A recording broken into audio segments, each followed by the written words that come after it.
শুরু করছি ইলমা বেহরোজের উপন্যাস আমি পদ্মজা।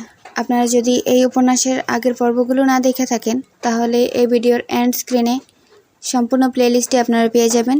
সেখান থেকে চাইলে ক্লিক করে আগের পর্বগুলো দেখে নিতে পারবেন। চলুন উপন্যাসের পরবর্তী অংশ শুরু করা যাক। সকাল 9টা বাজে। আমির তাড়াহুড়ো করছে, তার নাকি আজ দরকারি মিটিং আছে। পদ্মজা শাড়ির আঁচল কোমরে গুজে দৌড়ে দৌড়ে খাবার পরিবেশন করছে। আমির দোতলা থেকে নেমেই বলল, আমি গিয়ে গাড়ি পাঠিয়ে দিচ্ছি, কলেজে চলে যাও। আরে খেয়ে যাবেন তো? সময় নেই, আসছি। খেয়ে যান না। বলছি তো, তারা আছে। জোরাজুরি করছো কেন? আমির দ্রুত বেরিয়ে যায়। পিছু ডাকতে নেই, তাই পদ্মজা ডাকলো না। মনাকে ডেকে বলল, খেয়ে নাও তুমি। মনা পদ্মজার সাহায্যকারী। পদ্মজা ছোটোখাটো ফরমায়েশ পালন করে। পদ্মজা বৈঠকখানায় গিয়ে বসে। আজ কলেজে যেতে ভালো লাগছে না। ভোরে একটা খারাপ স্বপ্ন দেখেছে। মায়ের কথা মনে পড়ছে খুব। বাইরে বৃষ্টি হচ্ছে, ঝুম বৃষ্টি। অকারণে মন বিষণ্ণতায় ছেয়ে আছে। অকারণেও না বোধহয়। আমির বিরক্ত হয়ে কথা বলেছে, এজন্যই বোধহয় মন আকাশে বৃষ্টি নেমেছে। পদ্মজা পুরোটা দিন উপন্যাস পড়ে কাটিয়ে দিল। সন্ধ্যার আগ মুহূর্তে কলিং বেল বাজে। পদ্মজা দ্রুত গিয়ে দরজা খুলে দিল। আমির দাঁড়িয়ে আছে, বাইরে বাতাস। পদ্মজা বলল, আসুন। আমির ভেতরে আসে না। সে ঠায় দাঁড়িয়ে থেকে তাকিয়ে আছে পদ্মজার দিকে। পদ্মজা কপাল কুঁচকালো, বলল, কি হলো? আসুন। আমির চট করে পদ্মজাকে কোলে তুলে নিল। পদ্মজা চেঁচিয়ে উঠে বলে, কেউ দেখবে। আমির মনাকে ডাকলো। মনা, কই রে? দেখে যা। আপনি ওকে ডাকছেন কেন? এবার কাউকে দেখাবই। উফ আল্লাহ, ছাড়ুন।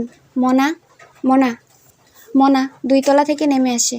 আমির মনাকে দেখে বলে, এই দেখ, তোর আপারে কোলে নিয়েছি। দাঁড়া, তোর সামনে একটু আদর করি। পদ্মজা শাড়ির আঁচল দিয়ে মুখ ঢেকে ফেলে। চাপা স্বরে বলল, মনা কি ভাববে? আমি আর বলবো না। কেউ দেখবে, ছেড়ে দিন। আমির পদ্মজাকে নামিয়ে দিল। মনা কাচুমাচু হয়ে দাঁড়িয়ে আছে। সে কি করবে বুঝতে পারছে না। আমির বলল, যা ঘরে যা। মনা যেন এটা শোনার অপেক্ষায় ছিল। দৌড়ে চলে যায়। পদ্মজা হাফ ছেড়ে বাঁচল। আমিরকে গুরুজনদের মতো বলল, আক্কেল জ্ঞান কখন হবে আপনার? বয়স তো কম হলো না। অবিকল পদ্মজার বলার ধরন অনুসরণ করে আমির বলল, আর কতদিন কেউ দেখবে কথাটা মুখে থাকবে? বিয়ের তো কম দিন হলো না। আপনি কালা চান না, কালা মহিষ। এটা পূর্ণা বলতো না? হ্যাঁ, আমি মোটেও কালা না তো কি? এই যে দেখুন, দেখুন আমার হাত আর আপনার হাত। পদ্মজা হাত বাড়িয়ে দেখায়। আমির খপ করে পদ্মজার হাত ধরে চুমু খেয়ে বলল, এই হাতও আমার। পদ্মজা বলল, ঠেসে ধরা ছাড়া আর কিছু পারেন আপনি? ছাড়ুন। আমির পদ্মজার হাত ছেড়ে দিয়ে হাসতে থাকলো। দেখতে দেখতে চলে এসেছে শীতকাল। সকাল 10টা বাজে, অথচ কুয়াশার চাদরে চারিদিক ঢাকা। ব্যালকনিতে দাঁড়িয়ে আছে পদ্মজা। মনটা কু গাইছে। বুকে অজানা একটা ঝড় বইছে। স্থির হয়ে কোথাও দাঁড়াতে পারছে না। ঢাকা আসার পর থেকে নিয়মিত পূর্ণার চিঠি পেত। প্রায় 4 মাস হলো বাড়ি থেকে কোনো চিঠি আসছে না। পদ্মজা 9টা চিঠি পাঠিয়েছে, একটারও উত্তর আসেনি। বাড়ির সবার কথা খুব মনে পড়ছে। ব্যালকনি ছেড়ে রুমে চলে আসে পদ্মজা। বিছানায় গা এলিয়ে দিয়ে ঘুমের রাজ্যে হারিয়ে যায়। একটা সুন্দর স্বপ্ন দেখে। হাওলাদার বাড়িতে টেলিফোন এনেছে। পূর্ণা হাওলাদার বাড়িতে এসে পদ্মজার সাথে যোগাযোগ করে। পদ্মজা কথা বলতেই ওপাশ থেকে পূর্ণার উল্লাস ভেসে আসলো। আপা, আমি তোমার গলার স্বর শুনতেছি। তুমি শুনছো? শুনছি। কেমন আছিস? আম্মা কেমন আছে? বাড়ির সবাই ভালো আছে। সবাই ভালো। তুমি কেমন আছো? আমার বিশ্বাস হচ্ছে না, তোমার গলার স্বর শুনছি। আচ্ছা শোন, বলো আপা, আশেপাশে কেউ আছে? খালাম্মা আছে। এই বাড়িতে আর আসবি না, আমি যতদিন না আসবো, মনে রাখবি। কেন আপা? মানা করছি, শুনবি। আচ্ছা, কিন্তু আমি ভেবেছিলাম এবার প্রতিদিন দুলাভাইয়ের বাড়িতে আসবো আর তোমার সাথে কথা বলবো। ধুর, আবার যখন আসবো আমাদের বাড়িতে টেলিফোন নিয়ে আসবো। এরপর প্রতিদিন আমাদের কথা হবে। এখন মানা শোন। টাকা কই পাবে? সেদিন উনি বলেছেন নিয়ে আসবেন।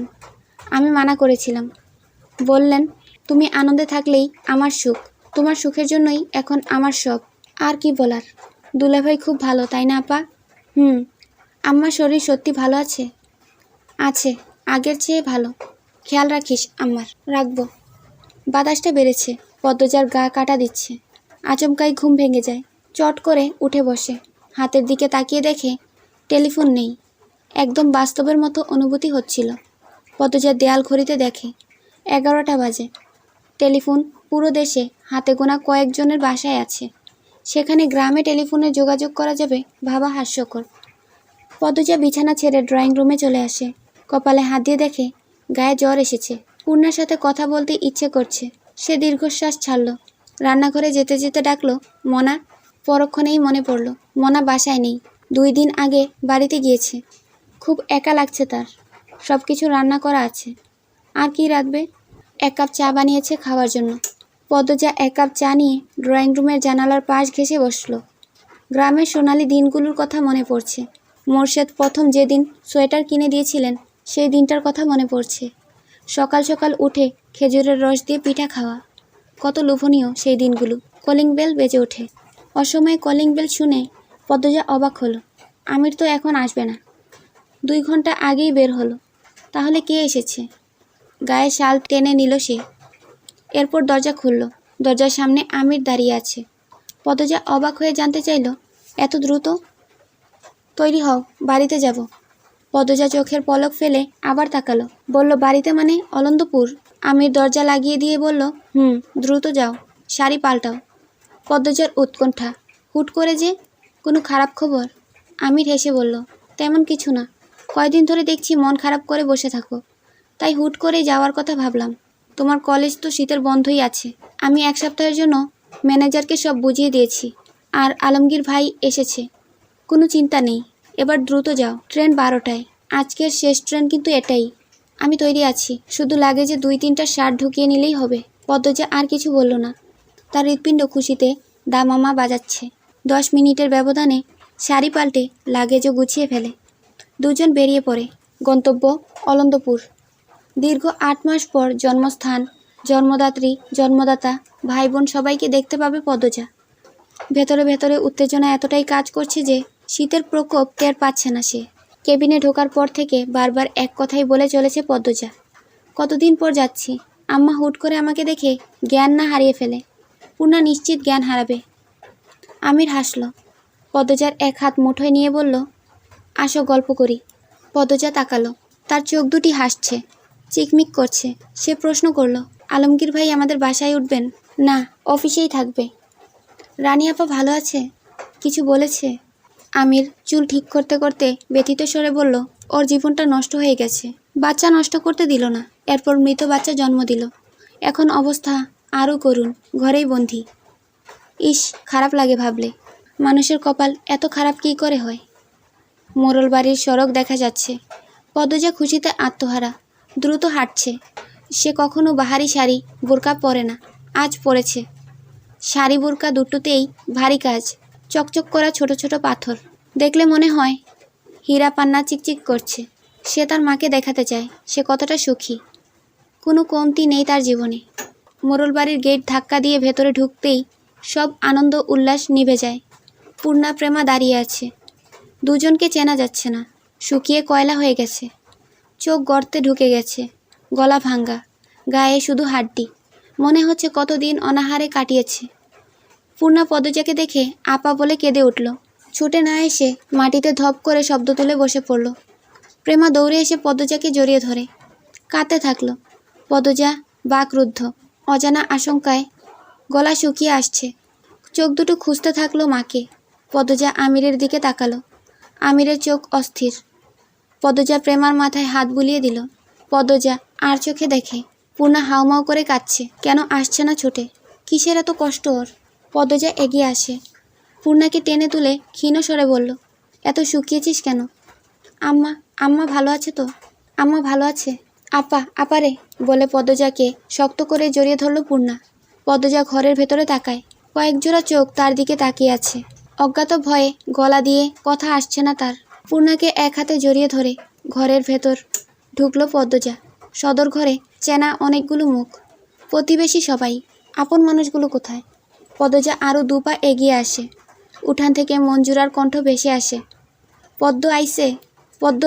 সদর ঘরের মাঝখানে পাটিতে শুয়ে আছেন হেমলতা। গায়ের উপর কাঁথা, মেরুদণ্ড সোজা করে শুয়ে আছে। গোলাপ জলের গ্রান চারিদিকে। পদ্মজার বুকের হাড়গুলো যেন গুরু গুরু হতে শুরু করলো। বুকে এত ব্যথা হচ্ছে, সে হেমলতার পাশে বসলো। নিস্তরঙ্গ গলায় ডাকলো, আম্মা, ও আম্মা। হেমলতা পিটপিট করে তাকান। চোখ দুটো ঘোলা, গলা ভেঙে গেছে। চোখ দুটি গভীর গর্তের আড়ালে হারিয়ে যাওয়ার পথ। পদ্মজার দিকে তাকিয়ে আবার চোখ সরিয়ে নিলেন। চিনতে পারলেন না। পদ্মজা হেমলতার এক হাত মুঠোয় নিয়ে চুমু দিল। 2 ফোঁটা জল গড়িয়ে পড়ে হেমলতার হাতে। তাতেও হেমলতার ভ্রুক্ষেপ নেই। তিনি নিজের মতো ঘরের ছাদে তাকিয়ে আছেন। মঞ্জুরা সদর ঘরে ঢুকে বিলাপ শুরু করা মাত্রই পদ্মজা জোরে চেঁচিয়ে উঠল, চুপ করো, কেউ কাঁদবে না, চুপ করো। সবার কান্না থেমে যায়। পদ্মজা হেমলতাকে বলল, ও আম্মা, কথা বলো। আমি তোমার পদ্মজা, তোমার আদরের পদ্মজা। আম্মা 4 মাস ধরে কাউকে চিনতে পারছে না আপা। পূর্ণা ডুকরে কেঁদে উঠল। পদ্মজার চোখ পড়ে সদর ঘরের কোণে। মুর্শেদ কপালে হাত দিয়ে বসে আছেন। মানুষটাকে চেনা যাচ্ছে না একদমই। পিঠের হাড্ডি বেশি আছে। পদ্মজা বাকহীন হয়ে পড়েছে। কিছু বলবে নাকি কাঁদবে। বুকে কেমন যেন হচ্ছে। শরীরের শক্তি কে যেন শুষে নিয়েছে। পদ্মজা 2 হাতে হেমলতার মাথা তুলে ধরল। হেমলতা তাকান, নিষ্প্রাণ চাহনি। হেমলতার মাথাটা পদ্মজা বুকের সাথে জড়িয়ে ধরে আকুল ভরা কণ্ঠে বলল, একবার কথা বলো আম্মা, একবার 2 হাতে জড়িয়ে ধরো। হেমলতার হাত দুটো নেতিয়ে আছে মাটির উপর। পূর্ণা খেয়াল করে হেমলতার হাত দুটো কাঁপছে। চেষ্টা করছে পদ্মজাকে জড়িয়ে ধরার, কিন্তু পারছেন না। তাহলে কি পদ্মজাকে চিনতে পেরেছেন? পদ্মজা কাঁদতে থাকলো। অনেকে অনেক কিছু বলছে, কারো কথা কানে ঢুকছে না। শুধু বুঝতে পারছে এই পৃথিবীর বুক থেকে তার মা হারিয়ে যাচ্ছে। হারিয়ে যাচ্ছে হেমলতা, হারিয়ে যাচ্ছে তার কল্পনার রাজ্যের রাজরানী। স্বপ্ন তো সব পূরণ হয়নি, এ তো কথা ছিল না। তবে কেন এমন হচ্ছে? পদ্মজার বুক ছিঁড়ে যাচ্ছে, যন্ত্রণায় সারা শরীর বিষিয়ে যাচ্ছে। কাপা ঠোঁটে হেমলতার পুরো মুখে চুমু খেলো পদ্মজা। ভারী করুণভাবে বলল, ও আম্মা, কোথায় হারালো তোমার তীক্ষ্ণ দৃষ্টি? ঝাঁঝালো কণ্ঠ। কেটে যায় অনেকটা মুহূর্ত। কাছের মানুষেরা ছাড়া আর কেউ নেই। কারো মুখে রা নেই। হেমলতার মতোই সবাই বাকহীন, স্তব্ধ। কেউ খায়নি। বাসন্তী গুপ্ত ব্যথা নিয়ে রেঁধেছেন। প্রেমাপ্রান্ত আমির ছাড়া কেউ খেলো না। পদ্মজাকে অনেক জোরাজুরি করেছে আমির। পদ্মজা খেলো না। আমিরও আর ডাকলো না। পদ্মজা জানতে পারল 2 মাস ধরে হেমলতা বিছানায় পড়ে আছেন। 1-2 কথা বলেন মাঝে মাঝে। 4 দিন ধরে তাও বলেন না। গতকাল ভোরে মুখ দিয়ে ফেনা বের হয়েছে। এমন অবস্থা হয়েছিল সবাই ভেবেছিল আত্মাটা বেরিয়েই যাবে। হাওলাদার বাড়ি থেকে সবাই দেখতে আসে। তখন জানা যায় আলমগীর ঢাকা যাচ্ছে। মুর্শেদ অনুরোধ করে বলে পদ্মজা আর আমিরকে খবর দিতে, ওরা যেন দ্রুত চলে আসে। রাতের ট্রেনে সকালে গোডাউনে পৌঁছে আলমগীর আমিরকে সব বলে। আমির সব শুনে আর দেরি করেনি, পদ্মজাকে নিয়ে চলে আসে। পথে কান্নাকাটি করবে তাই কিছু বলেনি। পদ্মজা এসব জেনে কিছু বলল না। অভিমানের পাহাড় তৈরি হয়েছে মনে। কারো কথা শুনতে ইচ্ছে করছে না। সারাক্ষণ চেষ্টা করছে হেমলতার সাথে কথা বলার। হেমলতা কিছুতেই কথা বলছেন না। একটু আধটু পানির বেশি আর কিছুই খাচ্ছেন না। গায়ে মাংস বলতে নেই, চামড়া ঝুলে গেছে। পদ্মজা হেমলতার পুরো শরীর মুছে দিয়ে কাপড় পাল্টে দিল। এরপর শোয়া অবস্থায় অজু করালো। ঠোঁট ভেঙে কেঁদে আরেকবার আকুতি করলো, একবার ডাকো পদ্মজা বলে। হেমলতা তাকালেন, কিছু বললেন না, তাকিয়ে রইলেন। মাঝরাতে সবাই যখন ঘুমে, পদ্মজা জেগে। ক্লান্ত হয়ে সবার চোখ দুটো লেগে গেলেও তার চোখ দুটি পলকও ফেলছে না। মনে হচ্ছে কে যেন চারপাশে ঘুরছে তার মাকে নিয়ে যেতে। ঝিঝি পোকার ডাক, শিয়ালের হাঁক ছাপিয়ে সে যেন কারো পায়ের শব্দ শুনতে পাচ্ছে। অবচেতন মন আজরাইলের উপস্থিতি অনুভব করছে। পদ্মজার বুকে ভয় জেঁকে বসে, চোখ ফেটে জল বেরিয়ে আসে। এদিক ওদিক তাকিয়ে কেঁদে অনুরোধ করছি, আমার মাকে কষ্ট দিবেন না। মুখে হাত চেপে কান্না আটকানোর প্রচেষ্টায় বারবার ব্যর্থ হতে থাকলো পদ্মজা। কাঁদতে কাঁদতে কণ্ঠ নিভে এসেছে। ঠান্ডায় শরীর জমে গেছে। চোখটা লেগেছে মাত্র। তখনই দপ দপ একটা শব্দ ভেসে আসে। পদ্মজা চমকে তাকালো। হেমলতা হাত দিয়ে মাটি থাপড়াচ্ছেন। শরীর কাঁপছে। পদ্মজার নিঃশ্বাস থেমে যায়। হেমলতার এক হাত শক্ত করে ধরে কেঁদে উঠে বলল, আম্মা, আম্মা যেও না আমাকে ছেড়ে। ও আম্মা, আম্মা, আমার কষ্ট হচ্ছে আম্মা। তোমার খুব কষ্ট হচ্ছে? আম্মা পায়ে পড়ি, আমাকে ছেড়ে যেও না। আম্মা, আম্মা। পদ্মজা দ্রুত হেমলতাকে জড়িয়ে ধরে হাউমাউ করে কাঁদতে থাকে। সবার ঘুম ছুটে যায়। একসাথে করুণ কান্নার স্বরে ভেসে ওঠে মোরল বাড়ি। পদ্মজা কাউকে অনুরোধ করে বলে, নিয়েন না আমার আম্মাকে। কষ্ট দিচ্ছেন কেন এত? আমার আম্মার কষ্ট হচ্ছে। আম্মা, ও আম্মা, আম্মা, আমাকে ছেড়ে যেও না। পদ্মজা কাঁদতে কাঁদতে সূরা ইয়াসিন পড়া শুরু করলো। হেমলতা শেষবারের মতো উচ্চারণ করেন, লা ইলাহা ইল্লাল্লাহ মুহাম্মাদুর রাসূলুল্লাহ। শেষ নিঃশ্বাস ত্যাগ করে আত্মাটা বেরিয়ে যায়, শরীরের কাঁপাকাঁপি থেমে যায়, দেহটা শুধু পড়ে রয় পরিত্যক্ত বস্ত্রের মতো। পদ্মজা দেহটাকে খামচে জড়িয়ে ধরে আম্মা বলে চিৎকার করে উঠল। আশেপাশের সব বাড়ি থেকে মানুষ ছুটে আসে। পূর্ণা কাঁদতে কাঁদতে জ্ঞান হারায়। ফজরের আজান পড়েছে। আমির পদ্মজাকে হেমলতা থেকে ছাড়ানোর চেষ্টা করে, কিছুতেই প্রাণহীন দেহটাকে পদ্মজা ছাড়তে চাইল না, যেন তার ডাকেই ফিরে আসবে হেমলতা। এমন কি হতে পারে না? হেমলতা কথা বলে উঠলেন, আবার হাঁটলেন। পদ্মজাকে ধমকে বললেন, চুপ, এত কিসের কান্না? আমার মেয়ে হবে শক্ত আর কঠিন মনের, এত নরম হলে চলবে না। এটা শুধুই কল্পনা। আত্মা একবার দেহ ছেড়ে দিলে আর ফিরে আসে না, আপন ঠিকানায় ফিরে যায়। হেমলতা নামে মানুষটার আয়ুকাল এতটুকুই ছিল। তিনি উড়াল দিয়েছেন পরকালে, রেখে গেছেন আদরের 3 কন্যা। আদরের কন্যাদের ছেড়ে তো কখনো দূরে থাকতে পারতেন না। এবার কিভাবে চলে গেলেন? তিনি নিশ্চয় মৃত্যুর সাথে কঠিন যুদ্ধ করেছেন, পেরে ওঠেননি। ভোরের আলো ফুটতেই পদ্মজা নিজেকে শক্ত করল। গোসল করে এসে কোরআন শরীফ নিয়ে বসল। হেমলতা বলতেন, মা বাবা মারা গেলে কান্নাকাটি না করে লাশের পাশে বসে কোরআন শরীফ পড়া ভালো। এতে করে কবরের আজাব থাকলে কম হয়। সে প্রতিটা অক্ষর পড়ছে আর কাঁদছে। জীবনের আকাশের 7 রঙা রংধনু নিভে গেছে, আর কখনো উঠবে না। মুর্শেদ পাঞ্জাবির হাতা দিয়ে চোখের জল মুছছেন, আবার ভিজে যাচ্ছে। গোসলের পর হেমলতার মুখটা উজ্জ্বল হয়েছে, ঠোঁটের কোণে যেন হাসি লেগে আছে। পদ্মজা হেমলতার মৃতদেহের সামনে এসে দাঁড়ায়। সাদা কাপড়ে মোড়ানো লম্বা দেহটা দেখে বুকটা হাহাকার করে ওঠে। আকাশের দিকে তাকিয়ে বলে, আমি জানি তোমার রূহ আমার পাশেই আছে। এভাবে কথা না ভাঙলেও পারতে আম্মা। বলেছিলে কোনো কিছু লুকাবে না। বেহেশতে ভালো থাকো আম্মা। আমি পূর্ণা প্রেমা প্রান্তকে দেখে রাখবো। এরপর হাঁটু ভেঙে খাটিয়ার সামনে বসলো। হেমলতার কানের কাছে মুখ নিয়ে ফিসফিসিয়ে বলল, আল্লাহকে বলে দ্রুত আমাকে নিতে এসো কিন্তু। আমির হিমেল সহ আরো 2 জন খাটিয়া কাঁধে তুলে নিল। কালিমা শাহাদত বলতে বলতে তারা সামনে এগোয়। পূর্ণাকে 3 জন মহিলা ধরে রেখেছে। সে হাত পা দিয়ে ঝাঁপিয়ে চেষ্টা করছে ছোটার। তার ইচ্ছে হচ্ছে মৃতদেহটাকে আঁকড়ে ধরে রাখতে। পদ্মজা মাটিতে বসে পড়ে, কি যেন বুক ফুঁড়ে বেরিয়ে যাচ্ছে। আম্মা আম্মা বলে 2 হাতে মাটি খামছে ধরেছে। মাটিতে মাথা ঠেকিয়ে বিড়বিড় করে, আমার আম্মাকে কষ্ট দিও না মাটি, একটুকুও কষ্ট দিও না।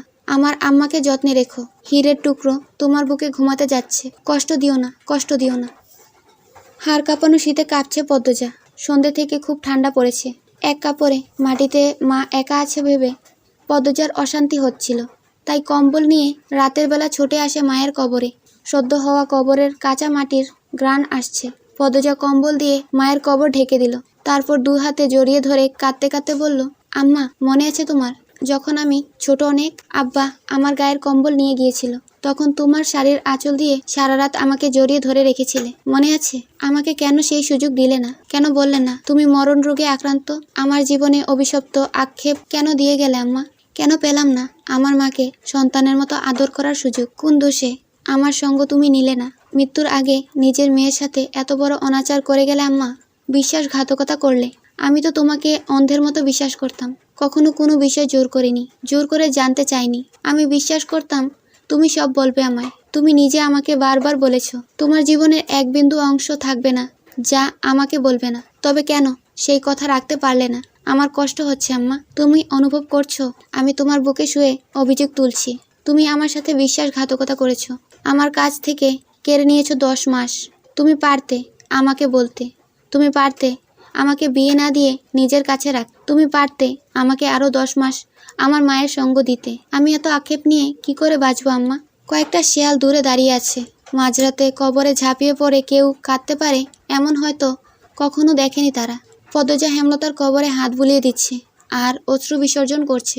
আত্মহত্যা পাপ না হলে হয়তো এই পথই বেছে নিত সে। মুর্শেদ আমির টর্চ নিয়ে পদ্মজাকে খুঁজতে খুঁজতে কবরে আসে। হেমলতার কবর দেখে মুর্শেদ দুর্বল হয়ে পড়েন। পদ্মজার সাথে সাথে তিনিও কাঁদতে থাকেন। আমিরের শব্দভাণ্ডারে সান্ত্বনা মজুদ নেই। সে সাহস করতে পারল না কথা বলার। কান্না থামিয়ে পদ্মজা মুখস্থ সূরা ইয়াসিন পড়তে থাকলো। সে চায় না তার মায়ের বিন্দু মাত্র কষ্ট হোক কবরে। সন্তানের আমল নাকি পারে মৃত মা বাবার শাস্তি কমাতে। যদি কোনো পাপের শাস্তি হেমলতার আমলনামায় থেকে থাকে তা যেন মুছে যায় পদ্মজার কণ্ঠের মধুর স্বরে। ধীরে ধীরে পদ্মজার কণ্ঠ কমে আসে, ঠান্ডায় জমে যায়, চোখের মনির রং পাল্টে যায়। আমির দ্রুত পদ্মজাকে কোলে তুলে নিল। এরপর মুর্শেদকে বুঝিয়ে শুনিয়ে বাড়িতে নিয়ে আসে। হেমলতা পড়ে রইলেন একা একা। শিয়ালগুলো একসাথে চেঁচিয়ে উঠল, মৃত্যুর মতো সত্য আর নেই। জন্মালে মৃত্যুর স্বাদ উপভোগ করতেই হবে। হেমলতার ঘরে পদ্মজা আর পূর্ণা বসে আছে, দরজা বন্ধ করে। পুরো বিছানা জুড়ে হেমলতার পরনের কাপড় চোপড়। এইসব শেষ স্মৃতি। পূর্ণা দুটো শাড়ি বুকের সাথে জড়িয়ে ধরে থেমে থেমে কাঁদছে। পদ্মজা মাটিতে বসে আছে, উস্কো খুস্কো চুল। পূর্ণা আর কাঁদতে পারছে না, বুক ফেটে যাচ্ছে, তবু শব্দ বেরোচ্ছে না। পদ্মজা হেমলতার চুড়ি দুটো হাতে নিয়ে বলল, আম্মা, আম্মা বলে এখন কাকে ডাকবো? পূর্ণা, আমাদের আম্মা কই গেল? পূর্ণা বিছানা থেকে নেমে আসে, পদ্মজাকে জড়িয়ে ধরে ভাঙ্গা স্বরে বলল, আল্লাহ কেন এমন করলা আপা? আমাদের প্রতি একটু দয়া হলো না? এই ঘরটায় আর আসবে না আম্মা। আপা, আম্মা আসে না কেন? আপা, আমার নিঃশ্বাস নিতে কষ্ট হয়, আমাকে মেরে ফেলো। কাঁদিস না বোন, আমাদের সবার আবার দেখা হবে পরকালে। এরপর আর মৃত্যু নেই, অনন্তকাল একসাথে থাকবো, ঠিক দেখা হবে। পালঙ্কের উপর একটা পুরনো খাতা। পদ্মজা হাত বাড়িয়ে নিল। পূর্ণা এই খাতার প্রতিটা অক্ষর আগেই পড়েছে, তাই আর ঘাটল না। সে ক্লান্ত দেহ নিয়ে মাটিতে শুয়ে পড়ে। পদ্মজা খাতার পৃষ্ঠা উল্টায়। আমার আদরের পদ্মজা, আজ 15 দিন তোর বিয়ের। প্রতিটা রাত আমার নির্ঘুমে কাটে। পুরো বাড়ি জুড়ে তোর স্মৃতি। স্মৃতিগুলো আমায় বিষে জর্জরিত করে দেয়। মেয়ে হয়ে জন্মালে বিয়ে করে শ্বশুরবাড়ি যেতেই হয়, তবু মানতে কষ্ট হচ্ছে।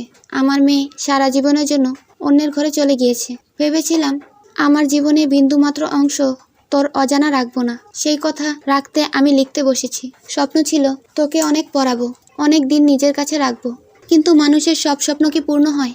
দীর্ঘ 2 বছর আমার শরীরে বাসা বেঁধেছিল এক রোগ। প্রাথমিক অবস্থায় ছিল, কিন্তু পাত্তা দেইনি। যখন তোর মেট্রিক পরীক্ষার জন্য আকবর ভাইজানের বাড়িতে গেলাম, তখন একজন ভালো ডাক্তারের সাথে আমার দেখা হয়। তিনি আকবর ভাইজানের বন্ধু। দেখা করতে এসেছিলেন। তখন তুই পরীক্ষা কেন্দ্রে ছিলি। ওনার নাম আসাদুল জামান, বিলেত ফেরত ডাক্তার। কথায় কথায় আমার সমস্যাগুলোর কথা বলি। তিনি খালি চোখে আমাকে দেখেন, কিছু প্রশ্ন করেন, ওনার ধারণা জানান।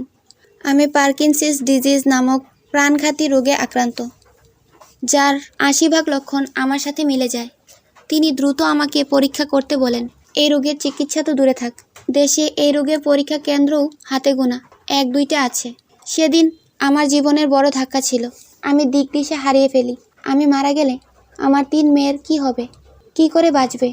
ভয়ানক এই রোগ নিয়ে তোর সামনে হাসতে আমার ভীষণ কষ্ট হতো, তবু হাসতে হতো। মুহিব খুব ভালো ছেলে, তাই তাদের প্রস্তাব ফিরিয়ে দেইনি। আমি মারা যাওয়ার আগে তোর ভবিষ্যৎ নিশ্চিত করতে চেয়েছিলাম।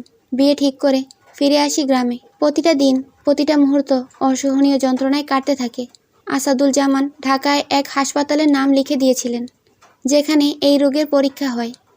100% নিশ্চিত হওয়ার জন্য পরীক্ষা করানোটা জরুরি। তার জন্য কেউ একজনকে দরকার পাশে। তোর আব্বাকে সব বলি। সব শুনে তোর আব্বা হাউমাউ করে বাচ্চাদের মতো কেঁদেছে। আল্লাহর উপর ভরসা রেখে চলে যাই ঢাকা। আমি তখন হুঁশে ছিলাম না। মৃত্যু আমার পেছনে ধাওয়া করছিল, তাই মাথায় আসেনি আমি না থাকলে আমার মেয়েদের কোনো ক্ষতি হতে পারে। ঢাকা যাওয়ার পথে আল্লাহর কাছে আকুতি করি যেন পরীক্ষায় কিছু ধরা না পড়ে, বিয়েটা ভেঙে দিতে পারি, আর আমার মেয়েদেরকে নিয়ে আরও কয়েকটা বছর বাঁচতে পারি। কিন্তু আল্লাহ শোনেননি, তিনি দয়া করলেন না মা। জানতে পারি আমার হাতে সময় কম। এই রোগের নিরাময় নেই। যে কোনো বছরে, যে কোনো মুহূর্তে মারা যেতে পারি। এই কথা শোনা আমার পক্ষে সহজ ছিল না, ভেঙে গুড়িয়ে গিয়েছিল। কিন্তু তোদের কথা মনে পড়তেই আবার নিজেকে শক্ত করে নিয়েছি। যতদিন বাঁচবো শক্ত হয়ে বাঁচবো, তোর জীবন গুছিয়ে দিয়ে যাব। আমি পেরেছি। তোর বিয়ে হয়েছে ভালো ছেলের সাথে, সুখে আছিস, এই তো শান্তি। আমার ভাবতে কষ্ট হয়, একদিন তোকে, তোদের সবাইকে আমি ভুলে যাব। এখন তো কথা ভুলে যাই, তখন নিজের নারী ছেঁড়া সন্তানদের মুখও অচেনা হয়ে যাবে। কি নির্মম, তাই না মা? তুই ঢাকা চলে গেছিস অনেক দিন হলো। আমার মনে হচ্ছে আমাদের আর দেখা হবে না। আমার শরীরের অবস্থা ভালো না। আজ নাকি প্রান্তকে চিনতে পারিনি আমি। বেশ অনেকক্ষণ ওর চেহারাটা আমার অচেনা লেগেছে। কি অদ্ভুত, ভুলে যে আবার মনে পড়ে। হাত, পা, মাথা, মুখের থুতনি, চোয়াল মাঝে মাঝে খুব কাঁপে। ধীরে ধীরে শরীরের ভারসাম্য একদম নষ্ট হয়ে যাচ্ছে। লাহারি ঘরে গিয়েছিলাম, হুট করে চৌকির উপর থেকে পড়ে গিয়েছি। পূর্ণার সে কি কান্না। মেয়েটা খুব কাঁদুনে হয়েছে, একদমই হাঁটতে ইচ্ছে করে না, শক্তি কুলোয় না। তোর কথা খুব মনে পড়ে। বৃদ্ধ হয়ে তোর শরীরে ভর দিয়ে হাঁটার ইচ্ছে ছিল খুব। পেটের চামড়ার ফুসকোর মতো কি যেন হয়েছে, চুলকায়, ব্যথা করে, রাতে ঘুম হয় না যন্ত্রণায়। তোর আব্বা আমার অশান্তি দেখে ঘুমাতে পারে না। বাসন্তী আপা সব জানে, মানুষটা অনেক ভালো। ভুল তো সবাই করে, এমন কেউ আছে যে জীবনে ভুল করেনি? বাসন্তী আপার রান্না নাকি অনেক মজার হয়, খুব ভালো ঘ্রাণ হয়। প্রেমাপ্রান্ত সারাক্ষণই বলে, কিন্তু আমি সেই ঘ্রাণ পাই না। ঘ্রাণ শক্তিটাও লুপ্ত হয়ে গেছে। কয়দিন ধরে টয়লেটও হচ্ছে না, খাবার গিলতে পারি না। কোন পাপে এমন করুণ দশা হলো আমার? বোধহয় আর শক্তি পাবো না লেখার। পুরনো সব কিছু স্থায়ীভাবে ভুলতে আর কতক্ষণ? সব লক্ষণ তো জেগেই বসেছে শরীরে, বাকি শুধু দুনিয়াটাকে ভুলে যাওয়া। আজ সারা রাত জেগে আরও কিছু কথা লিখতে চাই। সেদিন আমি জলিল আর মঞ্জুর ছেলেকে খুন করেছি। সাইদ তার আগেই খুন হয়ে গিয়েছিল। আটপাড়ার বড় বিলের হাওরের টিনের ঘরে ওরা তিনজন সবসময় জুয়া খেলে, গাঁজা খায়। সেদিনও গাঁজা খেয়ে পড়েছিল। গিয়ে দেখি সাইদের লাশ এক কোণে পড়ে আছে। দা হাতে দাঁড়িয়ে আছে তোর দেবর রিদওয়ান। ও আমাকে দেখে পালিয়ে যায়। এরকম দৃশ্য দেখে অপ্রস্তুত হয়ে পড়ি, তবুও থেমে থাকিনি। ঘুমন্ত জলিল আর মঞ্জুর ছেলেকে বেঁধে বাকিটুকু বললাম না, শুধু এতটুকু বললাম, আমি যখন জলিল আর মঞ্জুর ছেলেকে কোপাচ্ছিলাম তখন রিদওয়ান ঘরের এক পাশে লুকিয়েছিল। সে সব দেখেছে। আমি বের হতেই সে উল্টো দিকে হাঁটা শুরু করে। আজও জানতে পারিনি সে কেন সাইদকে খুন করেছে। তুই ঢাকা চলে গিয়েছিস ভেবে শান্তি লাগছে। রিদওয়ান ভয়ঙ্কর মানুষ। তার খুন করার হাত বলছে এটা তার প্রথম খুন নয়। সাবধানে থাকবি, আমিরকে সাবধানে রাখবি। তোর শাশুড়িকে কাঁদতে দেখেছি, ওনাকে আপন করে রাখবি। আর লেখা যাচ্ছে না, হাত কাঁপছে, কেমন ঝাপসা হয়ে আসছে চারদিক। এই খাতাটা প্রান্তের, লুকিয়ে নিয়ে এসেছি। আমার সব শাড়ির সাথে ট্রাঙ্কের ভেতর যত্নে রাখছি। আমার অনুপস্থিতিতে যখন পড়বি কাঁদবি না একদম। জীবনে বড় হবি। আমি না থাকলে মৃত্যু কামনা করবি না, এটাও এক ধরনের পাপ। আল্লাহ যখন ইচ্ছে হবে মৃত্যু দিবেন। তিনি যে কারণে সৃষ্টি করেছেন তা পূর্ণ হলেই মৃত্যু ধেয়ে আসবে। শুধু মৃত্যুর কথা স্মরণ রাখবি। কোরআনের পথে চলবি। কোনো পাপে জড়াবি না, অন্যায়কে প্রশ্রয় দিবি না। আমাদের আবার দেখা হবে, আমার মায়ের সাথে আবার দেখা হবে। তুই তো আমার মা, আমার পদজা, আমার 7 রাজার ধন, আমার 3 কন্যা, আমার অহংকার, আমার বেহেশত। ভালো থাকবি, খুব ভালো থাকবি। মা কিন্তু দেখব, কান্নাকাটি করতে দেখলে ওপারে আমার শান্তি হবে না, তাই কাঁদবি না। আল্লাহ হাফেজ। পড়া শেষ হতেই খাতাটা বুকের সাথে জড়িয়ে ধরে পদ্মজা। হাত পা ছুঁড়ে আম্মা আম্মা বলে কাঁদতে থাকে। তার আর্তনাতে চারিদিক স্তব্ধ হয়ে যায়। পদ্মজার মাথার ছায়া এভাবেই হারিয়ে যায়। পদ্মজা কি হয়ে উঠতে পারবে নিজের ছায়া নিজে? পারবে ভাই বোনদের আগলে রাখতে? বাকি রহস্যের কিনারায় পৌঁছাতে সব প্রশ্নের উত্তর আছে 2য় খণ্ডে। খুব দ্রুত নিয়ে আসবো 2য় খণ্ড। ভালো থাকবেন, সুস্থ থাকবেন। নিজের দায়িত্ব নিজের। ধর্ষণের হাত থেকে বাঁচার জন্য হেমলতা হয়ে উঠুন। অস্থায়ী সময়ের জন্য বিদায়।